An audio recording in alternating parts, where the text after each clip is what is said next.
So in a world full of fat loss pills, fat loss shakes, get abs in 7-minute videos, I wanted to come on here and break down the science behind how we actually drop body fat in 2023. So if you don't know who I am, my name is Reese Hallard. I've helped over 800 career-driven professionals drop body fat, build an unstoppable world-class physique, and thrive within the workplace. And this is the methodology and the thought process behind how we drop body fat that we implement to our members. Now, I think the first thing that's most important is to understand how we drop body fat. Now, in layman's terms, the most simplest way to put it is being in a negative energy balance. So most people know this is a calorie deficit. Now, what is that?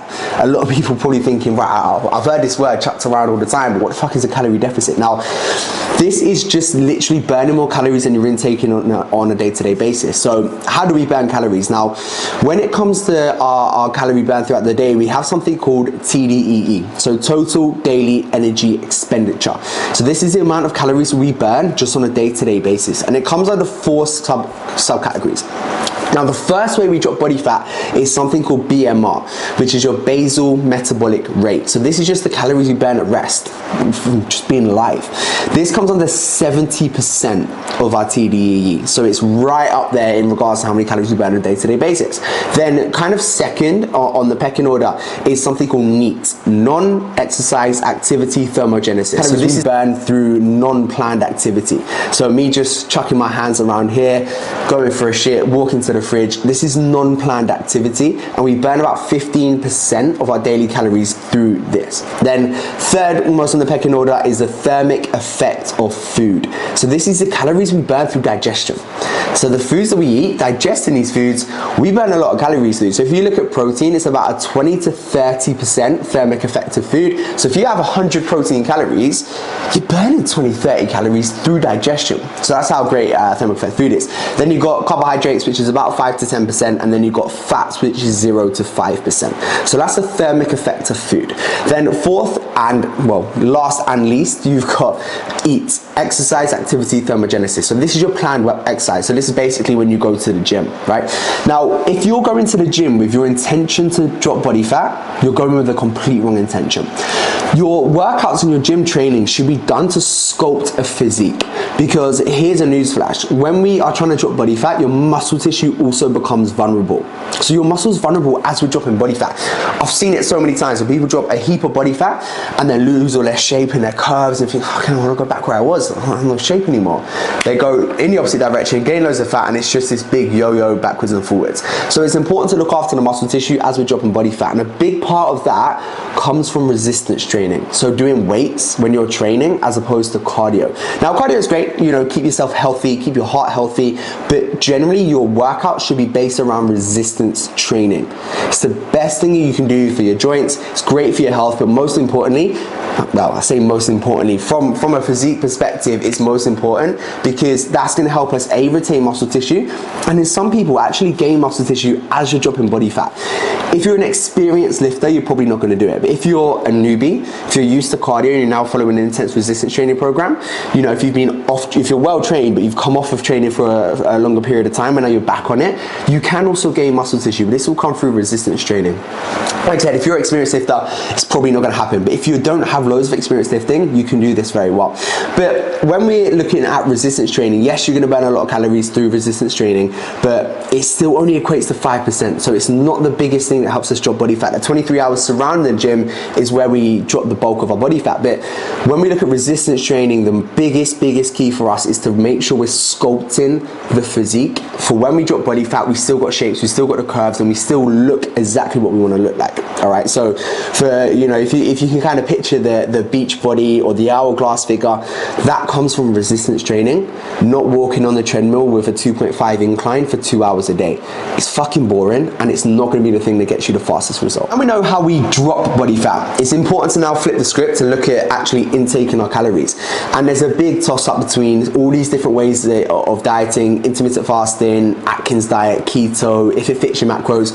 All these do is create a calorie deficit. Not one is superior to the other.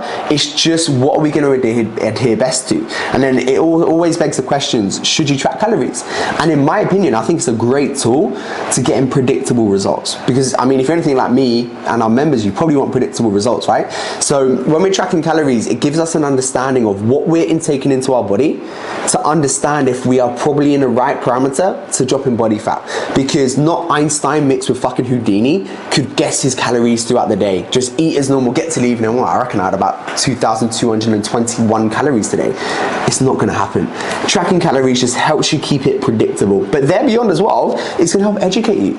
The most important thing on a fat loss journey, or on any journey for that matter, is to get educated. The more you learn, the easier you can sustain your results long term. So there's something called a total daily energy expenditure calculator, so a TDEE calculator. So that can help you work out your daily calories that you should be having. Then track that on MyFitnessPal. And you're probably thinking, what if it don't work? What if I'm not making progress? Either lower your calories a little bit more or increase your expenditure a little bit more. It's that simple. And you keep doing that until you start making progress. Now, when you look at making progress, the easiest way that you can do it is by tracking your progress. If you don't track data, you're not gonna know if you're making progress, right? So what you now need to make sure you're doing is looking at things like body weight, providing you've got a good relationship with the scales, progress photos, progressive overload, so if you're getting stronger in the gym, how you feel, daily mood, energy, so on and so forth. So if we're looking at tracking body weight, for instance, I would recommend doing it daily, not weekly, providing you've got a good relationship with the scales. I'm going to tell you exactly why. Your body weight will fluctuate over so many different things. It could be your salt intake, sodium intake, it could be carbohydrates, retaining more water in the body. If you're stressed, you increase a hormone called cortisol, which increases water retention in the body. It could be if you're a female menstrual cycle, if you need to go to a shit, if you've just had a workout, bad sleep. All these things come into play when it looks at fluctuating body weight. You've probably jumped on the scales one day, it being 81 kilos, and the next day 83. You're thinking, how the fuck have I gained 2 kilos overnight? But even looking at the science behind that, to gain 1 pound of body fat, you need to be in a calorie surplus of 3,500 calories. Calorie surplus, so not just 3,500 calories, it's 3,500 calories plus whatever your maintenance calories is. That's how you gain 1 pound of body fat. So if you're thinking, fucking hell, did I have over 10,000 calories yesterday? Probably not, but weight fluctuates and you've probably seen it yourself. So if you're taking it weekly, and then you're making changes to your plans over a fluctuation, you're constantly going to be dipping in and out of the cycle of making progress, no progress. So if you're taking it daily and looking at the average across the week is that week's weight, it's the most accurate way to make sure that you're making progress, okay? If you can't do it daily, I'd probably recommend just actually peeling away from the scales, because it's not a measure of success. Like, you know, it's not the be all and end all of your progress. You know, your progress photos is going to be the gold, right? If you can physically see, photos don't lie. Scales can lie, progress photos, they don't lie. You can visually see progress, and the crazy thing is, you probably see yourself in reflection. It's like a scientific study, around 80 times a day, be that car window, mirror, phone reflection, whatever it may be. But if you're looking in a mirror now, and again in 20 minutes, are you gonna see progress? Probably fucking not. But if you're doing that every single day, it's hard to notice it in yourself. Whereas if you look at the photos over 6, 7, 8, 9, 10, so on and so forth weeks, you're laughing. Now, don't look at progress photo 1 and 2 a week apart and expect progress. But over 5, 6 plus weeks, you're gonna start to see those changes, providing you're doing everything we just went through in this video. So to close out this video, my top tips helping you drop body fat is gonna be having a high protein intake, because A, the thermic effect of food is gonna help us burn more calories through digestion. It's satiating. So when you're dropping body fat, you're gonna be hungry. It's kind of the fucking point. So when we're hungry, having a high protein intake is just gonna limit that hunger because it's satiating. But then also kind of looking at how much you should have, I would recommend generically 1 gram per pound of body weight. Okay, then it's having great sleep. 7 to 9 hours is the key, but it's all really good having 7 to 9 hours, but if you're tossing and turning all night, there's no point. It's making sure you have good, high quality sleep. That's the key. And the third one is don't go to 100 miles an hour right at the beginning. If you get a week and you think, oh, no, I can't do this anymore, it's only gonna last so long, and that's where yo-yo dieting comes into play. So ease your way into it, build strong habits, and make it harder and progressively overload it thereafter. Okay, so to recap, we drop body fat by being in a caloric deficit, burning more calories than we're intaking, and if you follow all the tips in these videos, you'll definitely drop body fat long term, you'll stay educated, and you'll keep sustainable change as opposed to bouncing in and out of these pills, shakes, and fads. Now, if you like this video, please share with a friend, and please like and subscribe, and we're gonna hit you with a new video every single week.